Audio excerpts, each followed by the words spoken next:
Hello, जय श्री कृष्णा, जय श्री राम, जय श्री राधे राधे, जय श्री महाकाल। इस वीडियो में आपको श्रवण कराएंगे स्वारोचिष, उत्तम, तामस, रैवत और चाक्षुष नामक मनुओं का वर्णन। शौनक जी ने कहा, सूत जी, आपने जैसे प्रथम मनवंतर का उपाख्यान सुनाया है, वैसे ही अन्य तेजस्वी मनुओं के प्रसंग भी सुनाने की कृपा कीजिए। सूत जी कहते हैं, शौनक, इसी प्रकार आद्य स्वयंभू मनु की उत्पत्ति का प्रसंग सुनकर अन्य मनुओं का प्रादुर्भाव सुनने के विचार से नारद जी ने क्रमशः भगवान नारायण से पूछा था। वे परम ज्ञानी मुनि भगवती के परम रहस्य को भली भांति जानते हैं। नारद जी ने कहा, सनातन प्रभु, मुझे मनुओं का प्रसंग सुनाने की कृपा कीजिए। भगवान नारायण कहते हैं, महामुने, अभी इन प्रथम स्वयंभू मनु की कथा सुनाई है, जिन्होंने भगवती की आराधना करके निष्कंटक राज्य भोगा था। उनके प्रियव्रत और उत्तानपाद नामक दो महातेजस्वी पुत्र हुए। राज्य का पालन करने वाले उन दोनों मनुपुत्रों की भूमंडल पर बड़ी ख्याति हुई। विद्वान स्वारोचिष मनु को द्वितीय मनु कहते हैं। वे अमित पराक्रमी श्रीमान स्वारोचिष मनु प्रियव्रत के पुत्र हैं। संपूर्ण प्राणियों का प्रिय करने वाले ये मनु यमुना के तट पर रहकर सूखे पत्तों के आहार पर तपस्या करने लगे। भगवती की मृण्मयी मूर्ति बनाकर भक्तिपूर्वक उनकी उपासना करने लगे। वन में रहकर 12 वर्षों तक तपस्या करने के पश्चात हजारों सूर्यों के समान तेज से संपन्न देवी इनके सामने प्रकट हो गई। उस समय उनके उत्तम व्रत का पालन करने वाली उन देवेश्वरी ने मनु द्वारा किए गए स्तव राज के प्रभाव से संतुष्ट होकर स्वारोचिष मनु को संपूर्ण मनवंतर का राजा बना दिया। उस समय से ऐसी प्रथा ही प्रचलित हो गई कि प्रायः सभी लोग भगवती की जगतदात्री और तारणी मानकर उनकी उपासना करने लगे। इस प्रकार स्वारोचिष मनु ने तारणी संज्ञक देवी की आराधना करके संपूर्ण शत्रुओं से रहित निष्कंटक राज्य प्राप्त कर लिया। धर्म की विधिवत उपास स्थापना की और अपनी प्रजा की पुत्र के समान मानकर वे उसकी रक्षा करने लगे। तदनंतर अपने मनवंतर काल पर्यंत राज्य भोग कर वे स्वर्ग को चले गए। इसके बाद प्रियव्रत श्रीमान उत्तम तीसरे मनु हुए।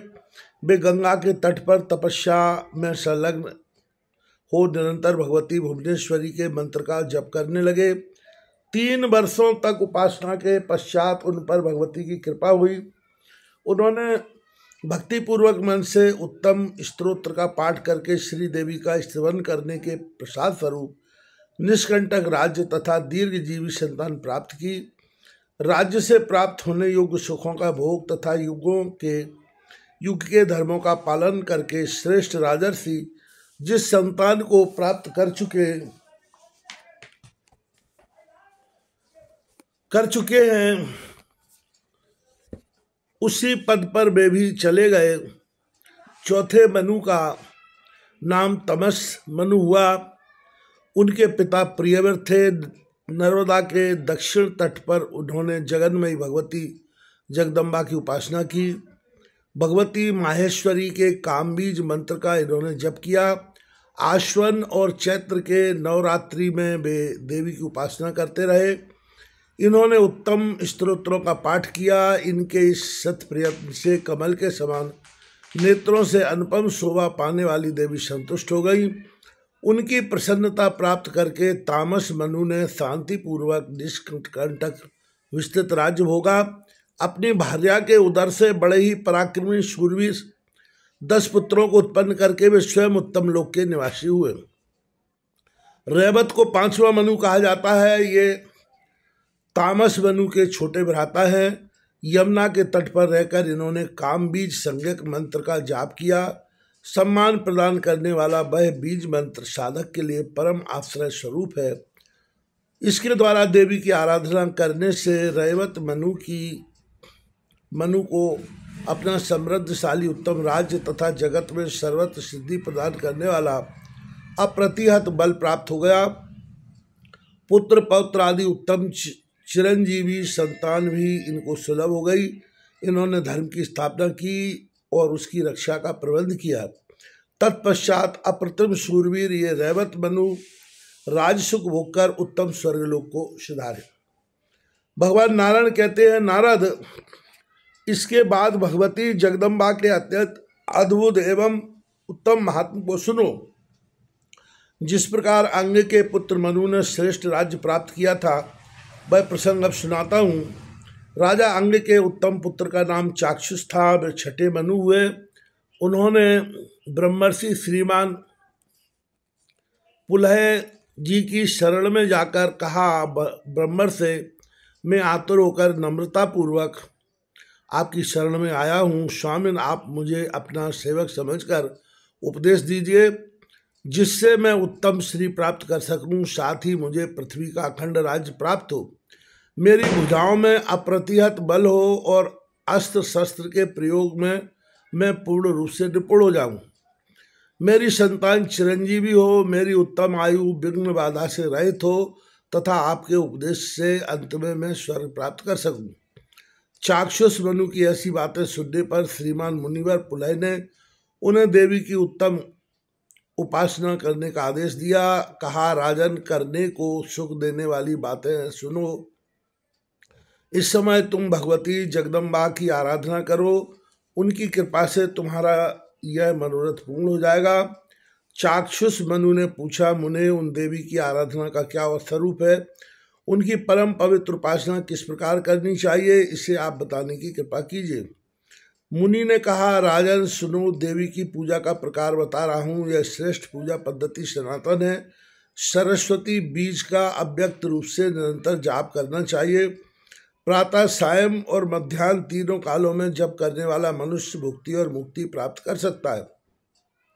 राजनंदन, इस बाघ भाव बीज के सिवा दूसरा कोई बीज ऐसा उपयोगी नहीं है। इसका जप करने से सिद्धि प्राप्त होती है। यह बल और वीर को बढ़ाने वाला है। सब देवताओं को इस जप के प्रभाव से ही शक्ति प्राप्त हुई है। राजन, भगवती जगदम्बा की ऐसी महिमा है, वेद व्यास जी भगवान कहते हैं, अतः तुम भी इन्हीं की सम्यक प्रकार से आराधना करो, जिसके फलस्वरूप तुम्हें शीघ्र समृद्धशाली राज्य प्राप्त हो जाएगा। इस प्रकार मुनिवर पुलह के समझाने पर अंगपुत्र चाक्षुष मनु तपस्या करने के विचार से ब्रजा नदी के तट पर चले गए और उन्होंने वहाँ कठिन तपस्या आरंभ कर दी। वे सरस्वती बीज के जप में संलग्न हो गए। वृक्ष के जीर्ण शीर्ण पत्तों पर ही वे अपना निर्वाह करने लगे। प्रथम वर्ष में वे पत्तों पर रहे, दूसरे वर्ष केवल पानी के आधार पर रहे और तीसरे वर्ष एकमात्र पवन ही उनका आहार रहा। उनके शरीर की स्थिति ऐसी हो गई थी मानो अविचल स्थाणु हो। निराहार रहकर 12 वर्षों तक वे बाघ भव बीज का नित्य जप करते रहे। उनके अंतःकरण में ऐसी कल्याणमयी बुद्धि उत्पन्न हो गई थी। उन्होंने देवी के श्रेष्ठ मंत्र का जप करना ही जीवन का मुख्य उद्देश्य मान लिया था। अतः परमेश्वरी भगवती जगदम्बा ने उन्हें साक्षात दर्शन दिए। परम दुर्धर्ष सर्वदेवमयी उन देवी का विग्रह अत्यंत तेजोमय था। उन्होंने प्रसन्न होकर अंग कुमार चाक्षुष मनु से सुंदर शब्दों में कहा। श्रीदेवी बोली, राजन, तुमने जो भी उत्तम वर पाने की बात मन में सोची है, वह मुझे बतलाओ। मैं तुम्हारी तपस्या से संतुष्ट होने के कारण उसे अवश्य पूर्ण करूंगा। चाक्षुष मनु ने, देव देवेशी देव पूजित, मैं जिस अभिलषित वस्तु के लिए प्रार्थना करना चाहता हूँ, तुम सबकी अंतर्यामी स्वरूपणी होने के कारण उसे भली भांति जानती ही हो। तथापि देवी, यदि मेरे सौभाग्यवश तुम्हारा दर्शन हो गया हो तो मैं यही प्रार्थना करता हूँ कि मुझे मनवंतर का राज्य प्रदान करने की कृपा करें। श्रीदेवी बोली, राजेंद्र, मैं इस मनवंतर का राज्य तुम्हें दे चुकी। इसके सिवा महान पराक्रमी तथा श्रेष्ठ गुण वाले अनेक पुत्र तुम्हें प्राप्त होंगे। तुम्हारा भाव राज्य निष्कंटक होगा और अंत में तुम मेरे धाम में चले जाओगे, यह निश्चित है। इस प्रकार चाक्षुष मनु के भक्तिपूर्वक स्तुति करने पर भगवती उन्हें उत्तम वर देकर तुरंत अंतर ध्यान हो गई। वे ही राजा भगवती जगदम्बा की कृपा से उनका आश्रय लेकर छठे मनु हुए। उन परम आदरणीय मनु को अखिल भूमंडल का सुख प्राप्त हो गया। उनके अतिशय बलवान तथा कार्यभार को संभालने वाले अनेक पुत्र हुए। सभी पुत्र भगवती के उपासक, शूरवीर, अमित बल एवं पराक्रम से संपन्न तथा सर्वत्र आदर पाने वाले और महान राज्य सुख के अधिकारी थे। इस प्रकार चाक्षुष मनु भगवती की उपासना करके मनुओं में प्रतिष्ठित होकर राज्य भोगने के पश्चात अंत में देवी के परम धाम में प्रयाण किए।